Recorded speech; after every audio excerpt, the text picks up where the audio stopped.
promised, our whole fan who was on Skype. Hello, Peter. Good evening, Chip. How are you doing, Peter? Are you all right? Yes, not bad, thank you. Very, very heartened by our win the other day against Southampton, which we needed. Well, that's why we wanted to talk to you, Peter. I mean, Hull, I have to admit, I'll put my hands up to be the first that said after that initial promising start to the season, having watched recent results, I thought, right, put them in 20th place now and send them down. I did think you were definitely the favourites for the drop. You switched to 3 at the back for the Southampton game and you beat them, and suddenly, when you're down at the bottom and win, suddenly you start looking up the table again, don't you? Yeah, I mean, it's significant to look at the table now and see that between about, I think, 17th place and 10th place, there's only 4 points. So I think from our sort of long-term perspective, it's a case of staying in touch near the bottom if we are at the bottom 3 or 4. And then hopefully with a new ownership and some money in January, we can boost the squad a little bit. And I think we have a sort of 50-50 chance of staying up. Don't rise off too early. I wouldn't dream of it, Peter. I definitely have been doing exactly that for the last 2 months. Mike Phelan, I mean, he kind of got the job off that start, and then obviously it went very sour after he signed the contract. You do see that quite a lot as well. It's quite a strange phenomenon. So how much of a relief would that win have been for him over the weekend? Huge relief for him personally. It was his first win as permanent manager. Although he has had wins in the Cup, and we're in the middle of a pretty good run in the League Cup. We've got Newcastle at home in a couple of weeks' time, which will be a cracking Cup game, which perhaps, once again, perhaps we didn't really need that, because it may not particularly be a boost to our season. It may just end up with getting players injured. And we have a number of injuries at the moment. Both Will Keane and Abel Hernandez were injured at the weekend against Southampton. Hernandez will be out for about a month, and Will Keane could be out for much longer. So, just slightly worried about, despite being in the Cup, the impact that might have in terms of the depth of the squad. You talked about the new owners as well. For Mike Phelan's sake, would that have been an extra cause of concern for him? Because maybe they're looking to bring in their own man, and really any more losses would have given them an excuse to do exactly that?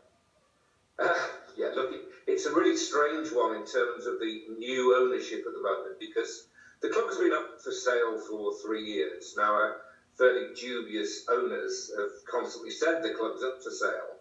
And we're supposed to have had interest from a number of consortiums since about July time. But our current owners, the Allams family, seem to be dithering quite a bit. And we wonder if they're just sort of playing a bit of mischief and just playing a game of brinkmanship, because, the sort of figures that are being bandied about is that they want 130 million for it, and people are only offering 100 million, and there's a sort of deadlock there. So this business of new owners and being up for sale, no one really knows what on earth is going on. And people have been talking about new owners now for months, and nothing is really happening.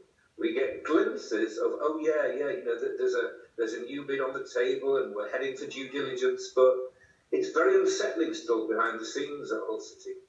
I'm sure you guys can sympathise with dodgy behind the scenes.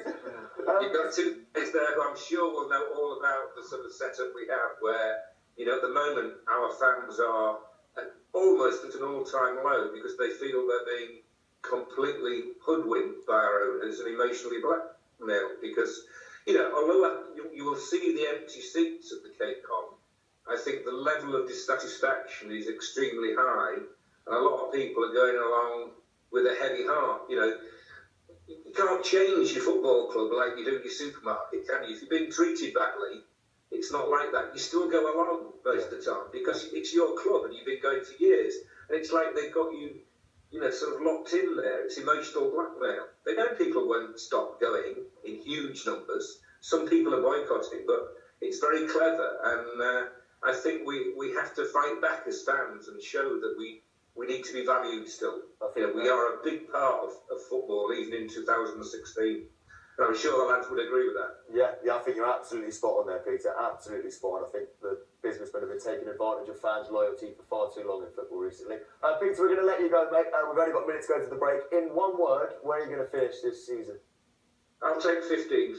He'll take 15th. Cheers, Peter, mate. Thank you very much. Have a good night, mate. Thank you very much. Same question to you guys. Literally a number. Where are you going to come? 12th. 9th. Oh, there you go.